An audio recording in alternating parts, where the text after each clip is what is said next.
Hello दोस्तों, बहुत बहुत स्वागत है आपका विद्या 24 में द यूनिवर्स ऑफ लर्निंग में। आ गया है एसएससी CHSL और आ गया है उसके रिवीजन का टाइम। देखिए 30 से 40 दिन बचे हैं इस एग्जाम में और अब डट के रिवीजन करने का समय आ गया है। इसीलिए विद्या 24 उसकी पूरी टीम ने आपके लिए स्पेशल बनाया है एसएससी CHSL रिवीजन बैच। तो सर जी, रिवीजन क्यों इंपॉर्टेंट है, पहले तो ये समझ लेते हैं। इतना बड़ा सिलेबस, इतने सारे टॉपिक्स, इतने छोटे छोटे फैक्ट्स और एग्जाम में कितना समय, 1 घंटे। 1 घंटे में सब कुछ नहीं किया जा सकता, इसीलिए पहले से बहुत सारी तैयारी इस तरह से करनी बहुत ज़रूरी है कि जब हम एग्ज़ाम देने जाएं तो कुछ भी छूटे ना। तो इसी तरीके से हम लोगों ने जो रिवीजन बैच बनाया है उसके बारे में डिस्कस करते हैं, चीज़ों को समझते हैं। जब हमने CHSL के कुछ बच्चों से बात करी आजकल में और उनसे उनका फीडबैक लिया कि कैसी तैयारी चल रही है, और जो ऑलरेडी विद्या 24 पे पढ़ रहे थे उनसे बात की, तो समझ में आया कि कुछ छोटी छोटी प्रॉब्लम्स हैं जिसको इस तरह से लिया जा सकता है। किस तरह की प्रॉब्लम थी? वो ये थी कि सबसे पहले कि सर जी 30 और 40 दिन हमारे पास बचे हैं, सिलेबस पूरा नहीं हो पा रहा है, रिवीजन कैसे करेंगे? किसी का GS का कोई चैप्टर या टॉपिक छूट गया है, कोई इंग्लिश में फंसा हुआ है, कोई मैथ में पजल हो रहा है, कोई रीजनिंग में कुछ टॉपिक उसका बच गया है। तो सिलेबस पूरा करने का समय अब गया, अब समय है रिवीजन करने का। तो जो टॉपिक बच गए हैं उनको भी पूरा ना पढ़कर सिर्फ वो चीज़ों पे फोकस करना है जो एग्जाम के लिए इम्पोर्टेंट है। पहला पॉइंट बच्चों के सामने ये आ रहा था। दूसरा पॉइंट बच्चों को ये आ रहा था कि सर जी जो पैटर्न बदला है, जो नया पैटर्न आया है CHSL के, नए पैटर्न के क्वेश्चंस जो आ रहे हैं पिछले 1-2 सालों से, उसको हम कैसे फोकस करेंगे, कैसे हम वो प्रैक्टिस ज़्यादा करें कि नया पैटर्न के हिसाब से हमारा अच्छे से तैयारी हो। दूसरा, जो इम्पॉर्टेंट क्वेश्चंस होते हैं, जो इम्पॉर्टेंट टॉपिक्स होते हैं, वो हमें अलग से कैसे पता चलेंगे, कैसे पता चले कि ये टॉपिक दूसरों से ज़्यादा इम्पॉर्टेंट है, इसमें ज़्यादा समय देना जरूरी है। और जो तीसरी क्वेरी, बहुत आम क्वेरी बच्चों के साथ हमने शेयर करी और उनसे समझा, वो ये थी कि एक प्रॉपर मॉक टेस्ट सीरीज नहीं मिल पा रही। एक अच्छी मॉक टेस्ट सीरीज जिसमें एग्जैक्टली वही लेवल हो जो CHSL में आता है, उसी तरह का क्वेश्चन हो जो CHSL में आता है, ये हमें कब, कहाँ और कैसे मिल सकती है। तो हमारी पूरी टीम ने इसके ऊपर रिसर्च करा और लेके आए इन तीनों क्वेश्चंस के अच्छे से सॉल्यूशंस। चलिए डिस्कस करते हैं क्या थे वो सॉल्यूशंस। पहले जो हमारा क्वेश्चन था, जब सिलेबस पूरा नहीं हो पा रहा, 30-40 दिन में रिवीजन करनी है, तो उसके लिए हमने क्या करा, जो भी अच्छे अच्छे टॉपिक्स थे जिससे फ्रीक्वेंट क्वेश्चंस आता था, वो पूरा का पूरा टॉपिक पढ़ने की भी जरूरत नहीं है जब आप रिवीजन करते हो। देखो कैसे, समझाता हूँ। आपका एक मैथ का टॉपिक होता है सिंप्लीफिकेशन।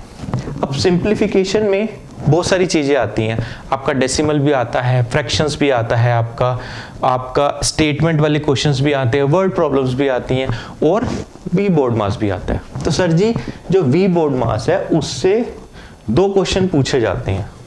वी बोर्ड मास से 2 क्वेश्चन आते हैं हर साल CHSL। तो भैया मैं वी बोर्ड मास के लिए तैयारी करूं, क्यों मैं बाकी चीज़ों पे अपना टाइम इन्वेस्ट करूं? इसी तरह हमने सारे टॉपिक्स में से जो इम्पॉर्टेंट एरियाज थे उसके लिए एक स्पेशल रिवीजन बैच बना दिया, ताकि बच्चा 90% सिलेबस तो यहाँ से उसका कवर हो जाएगा। जो बाकी 10% बचेगा उसके लिए हमने उसको जो important formula, important one liners, GS के वन लाइनर्स, वो भी अलग से एक फाइल में दिए हैं। जैसे कि मैं इसके अलावा अगर मेंसुरेशन की बात करूँ, बहुत बड़ा टॉपिक है, लेकिन मेंसुरेशन में अगर हम बच्चे को क्यूब एंड क्यूबॉइड पढ़ ले, स्फीयर पढ़ ले और आपका सिलेंडर पढ़ ले, ये तीनों पढ़ने के बाद उसके 4 से 5 क्वेश्चन मेंसुरेशन के पक्के। रेक्टेंगल, हेमिस्फेयर, कोन, प्रिज्म, ये मेंसुरेशन में पढ़ने की जरूरत नहीं है क्योंकि उस पर से क्वेश्चन नहीं पूछा जाता। तो इसी तरीके से जो आपका इतना बड़ा सिलेबस है वो छोटा हो जाएगा इस रिवीजन बैच में, और स्पेसिफिकली वही तैयारी कराई जाएगी जिससे रिलेटेड एग्जाम में पूछा जाता है।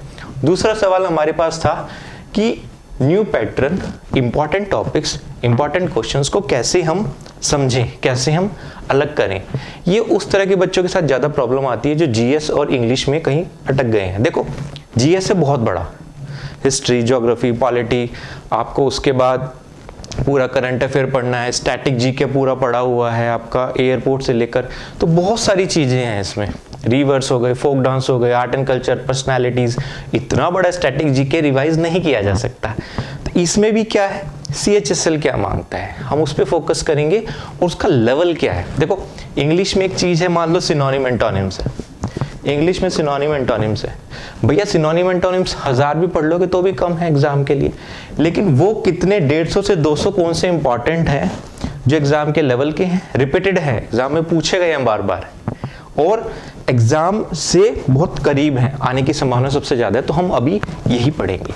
इसी तरह के मिसस्पेल्ड वही पढ़ेंगे, इडियम्स 150 से 200 इंपॉर्टेंट। इसके अलावा स्टैटिक में जो आपका history, geography, polity, current affairs, history, geography, polity है, उसमें आपको 400 से 500 वन लाइनर में काम हो जाएगा। आपका करंट अफेयर है पिछले 4 महीनों में, करेक्ट। और स्टैटिक जीके के ये 4 से 5 topics, awards and honours, art and culture, book and author और फेमस पर्सनालिटीज, ये आपका स्टैटिक जीके में बहुत अच्छे से आपका प्रिपरेशन करवा देगा, आपका सिलेबस कवर भी करवा देगा और लेटेस्ट पैटर्न पे भी कवर कराएगा। जो आपके यहाँ सिनोनिम्स होंगे पुराने नहीं, जो नए पैटर्न पे आ रहे हैं, लेटेस्ट पैटर्न्स पे आ रहे हैं, पूछे गए हैं बार बार, सिर्फ वही हम आपको इसमें पढ़ाएंगे, ठीक है।